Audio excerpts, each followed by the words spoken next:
Hola, ¿cómo están todos? Bienvenidos a un nuevo video en este fantástico, sensual, sexy canal. Espero que ustedes estén muy bien, porque ya saben que yo, gracias a Dios, estoy bien. en el día de hoy les traigo información muy curiosa. En los últimos 8 meses tuve la oportunidad de vivir en uno de los países que menos se habla de Europa. La verdad no tiene un rol importante dentro de la dinámica europea, pero me llamó la atención que la calidad de vida es muy buena. Los salarios son muy buenos y en general este país tiene muy buenas prestaciones para la gente que va como extranjero. Y me pregunté, si así es de este país conveniente para uno como extranjero, me imagino cómo debe ser para alguien que es de esa nacionalidad, que tiene esa ciudadanía. Y este país es Luxemburgo. Luxemburgo es un pequeño país que tiene más o menos 620,000 habitantes, o sea, pequeñito, un país como tal con esa población. Entonces me pregunté, ¿cómo un país de este tamaño, con tan poca población, es una de las economías con los costos de vida más altos y con la remuneración más alta de Europa? Entonces decidí investigar. Así que yo no les voy a contar, porque yo no tengo la verdad, pero me contacté con dos niñas que vivieron toda su infancia en Luxemburgo, saben cómo funciona el sistema, cuáles son los beneficios, tienen sus padres ahí. Así que, como siempre, no les traigo yo la verdad, sino la gente que sí sabe cómo son las cosas. Sin más vacilación, dentro video.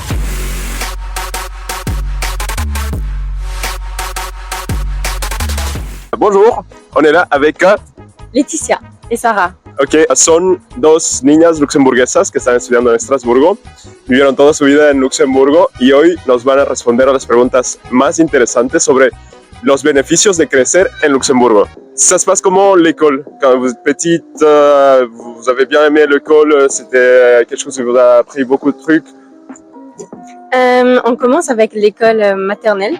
On apprend le luxembourgeois, l'allemand et le français depuis toute petite, et aussi les maths, mais tout basique. Vraiment, on apprend à écrire et tout ça, les verbes facilement. Et donc, on apprend déjà 3 langues depuis petite. Ok, et l'école maternelle, c'est de quel âge à quel âge? L'école maternelle, c'est de 7 ans jusqu'à 12 ans. Vous pouvez tenir une conversation dans les 3 langues à 12 ans? Oui, en fait, on commence avec le luxembourgeois depuis toute petite. C'est la langue qu'ils nous enseignent depuis petite. Après l'allemand, après plus tard le français et l'anglais, ça vient qu'au lycée. Ah, ok, ça marche. Les livres scolaires, on ne les paye pas. C'est l'État, ils nous offre les livres scolaires. Donc tout ce qui est les livres à l'école, on n'a pas besoin de les payer. Okay. C'est gratuit par l'État. Très bien, j'ai oublié de demander, est-ce que ça coûte l'école et le lycée ou c'est public, c'est gratuit? En fait, on a bien sûr des écoles publiques et des écoles privées, mais les écoles publiques, c'est gratuit. Et là maintenant, vous êtes au lycée, comment ça se passe au niveau des langues, au niveau aussi des matières de l'éducation en général? Au lycée, d'abord, il y a des divisions parce qu'il y a différentes formes. Il y a le classique et le technique. Ok. Le classique, il est plus focalisé sur les langues. Donc, ça veut dire qu'ils apprennent l'anglais aussi, avec bien sûr encore le français et l'allemand, et également une option. Ça veut dire soit l'italien ou l'espagnol à l'école. Ils peuvent choisir. Et ils ont environ 4-5 heures par semaine langue. Donc, 4 heures par semaine français, 4 heures par semaine anglais, etc.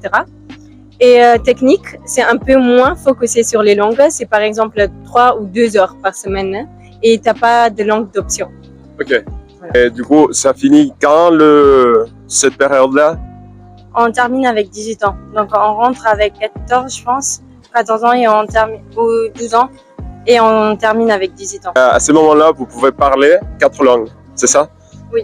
Et la plupart des gens sont aussi étrangers, donc beaucoup de gens ils peuvent parler même 5 langues, parce que par exemple il y a beaucoup d'étrangers, il y a beaucoup d'Italiens, Portugais, il y a beaucoup de différentes nationalités, donc la plupart des gens ils parlent même 5 ou 6 langues. Ok, ça marche. Et vous pensez que l'éducation, à part les langues, c'est bien? Ça vous permet de vraiment bien performer à l'université? Oui, en fait, par exemple, comparé à la France, on voit on parle bien le français, même l'anglais, alors que les Français ils parlent pas très bien l'allemand ou l'anglais. Et même les maths, je trouve qu'on a une bonne base en maths au Luxembourg par rapport aux autres pays, je pense. Ok, super bien. Et du coup, vous êtes prêts, vous avez fini le lycée, Et ça se passe comment pour accéder à l'université à Luxembourg? Vous avez des choix? J'ai entendu qu'il y a des bourses qui vous facilitent la vie, on va dire. Comment ça se passe? L'État, il nous aide avec nos études. Si on reste au Luxembourg, il nous aide quand même. Mais si on part, il nous aide aussi. On aura un peu plus de bourses si on part. On aura une bourse, donc une bourse de mobilité. Ça, c'est quand tu pars.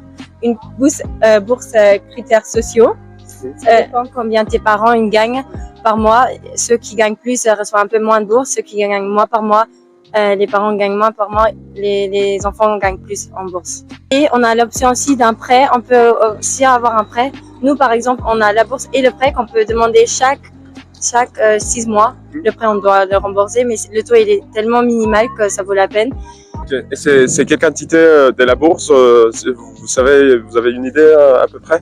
En fait, je pense que c'est environ 3000 bourses pour chacun. Et après, ça peut augmenter plus vers 4000 par rapport à ce que les parents ils gagnent. Ok, ça marche. Et les prêts, il y a une limite tous les 6 mois, vous avez dit qu'il a la possibilité?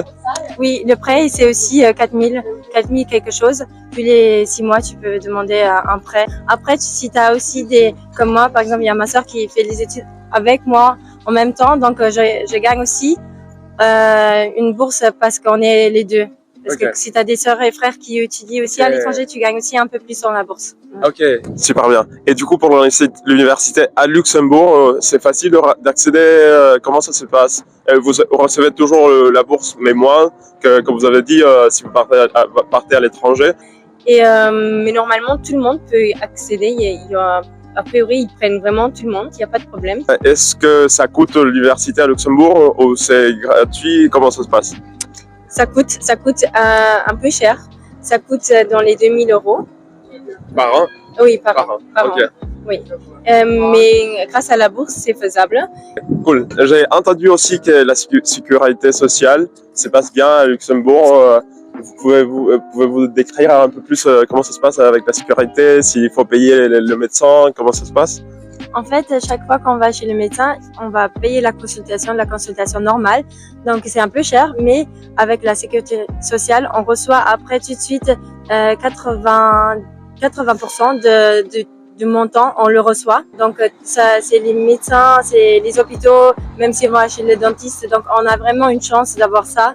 C'est un peu, je pense, en France, c'est un peu pareil, sauf qu'en France, là, on paye tout de suite moins. Alors qu'en France, je vais chez le médecin, on paye tout de suite. Là, par exemple, je paye 5 € pour la consultation si j'ai la carte vitale.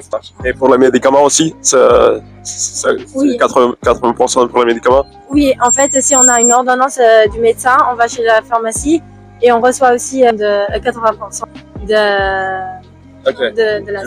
Ok, cool. Du coup, j'ai vécu un petit peu à Luxembourg et c'était bien passé, mais j'ai remarqué qu'il y a plein de trucs qui sont gérés par l'État. Et par exemple, le transport en commun. Et les transports en commun sont gratuits.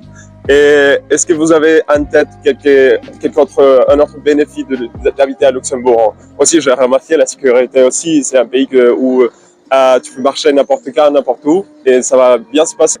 Perdí mi teléfono en el bus, lo dejé en el bus, y luego llamé a la empresa de buses y me lo devolvieron, o sea, alguien lo encontró y lo dejó en la empresa de buses, entonces es muy seguro. Je me dis aussi que peut-être c'est un pays où il y a beaucoup de multiculturels, qu'il y a beaucoup d'étrangers, alors que peut-être en France il y en a aussi dans d'autres pays, mais je pense vraiment qu'au Luxembourg on a vraiment une diversité de cultures, c'est vraiment bien. J'ai entendu, le Luxembourg elle est connue pour être, avant c'était un paradis fiscal, mais là maintenant ça a changé un peu, mais c'est toujours les sièges, c'est toujours l'endroit où beaucoup d'entreprises y vont. Et par rapport au travail, vous pensez qu'à Luxembourg il y a beaucoup d'opportunités pour travailler? Comment ça se passe? Oui, je pense que Luxembourg est vraiment une opportunité pour travailler parce que ils acceptent vraiment tout le monde. Il n'y a pas de problème, toutes les nationalités sont bienvenues. Vraiment dans tous les secteurs, le Luxembourg, il cherche vraiment. C'est pour ça qu'il y a aussi beaucoup de frontaliers qui viennent au Luxembourg parce que les Luxembourgeois eux-mêmes, s'il n'y avait pas d'étrangers, ça ne suffit pas pour travailler. On a entendu aussi que le Luxembourg, c'est cher. C'est cher, mais j'ai entendu aussi, moi, mon expérience aussi me fait penser qu'on est bien payé à Luxembourg, même plus que dans la plupart des pays d'Europe. Qu'est-ce que vous pensez? par rapport à ça? Oui, en fait, ça dépend combien on gagne, mais si on a un bon emploi, on vit bien. Le problème, c'est seulement que les loyers sont hyper chers. Au Luxembourg, ça, il faut pas oublier que c'est vraiment, il y a un coût de vie qui est hyper cher. Par rapport à l'alimentation, ça va. C'est comme en France, il n'y a pas une grande différence. C'est plutôt les loyers que. Mais après, si par exemple, on habite à la frontière en Allemagne et en France, et on va travailler au Luxembourg, on gagne bien. On a une bonne vie. Ok, très bien. Par exemple, il y a des bénéfices sociaux comme être au chômage. Vous recevez un montant comme en France. Vous savez comment ça se passe à Luxembourg? Est-ce qu'il y a quelque chose de pareil comme ça?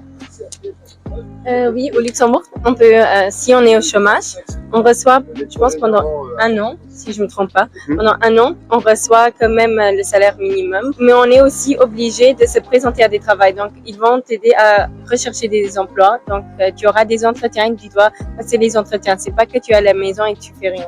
Pour la retraite, quand vous vieillez, déjà des anciens, comment ça se passe c'est les pensions? Je suis pas sûr. Oui, la pension, exactement. Vous savez comment ça se passe? Oui, en fait, déjà, dans le salaire qu'on obtient, il y a toujours un montant qui est enlevé pour la pension. Oui, tu peux aller en pré-pension. Pré-retraite. Notre père, il est en pré-retraite. Ok, et le montant, c'est moins. Et oui, c'est ça. Mais il est allé à l'âge de 57, je pense. C'est pour ça qu'on peut... Si tu as les 40 ans de travail et tu as l'âge au moins 57 ans, tu peux aller à la pré-rente. Oui, pré-rente, retraite. Vous avez le passeport luxembourgeois. Est-ce que c'est un bon passeport? Est-ce que vous avez eu des soucis? Vous pouvez voyager n'importe où à peu près? Parce que j'ai entendu que c'est un bon passeport. Je veux l'obtenir. Mais comment est-ce que c'est votre expérience avec ça? Moi, j'ai jamais eu de problème pour voyager. Pour l'instant, j'étais déjà en dehors de l'Europe et j'ai toujours pu voyager avec mon passeport luxembourgeois. Je pense que c'est un passeport assez fort.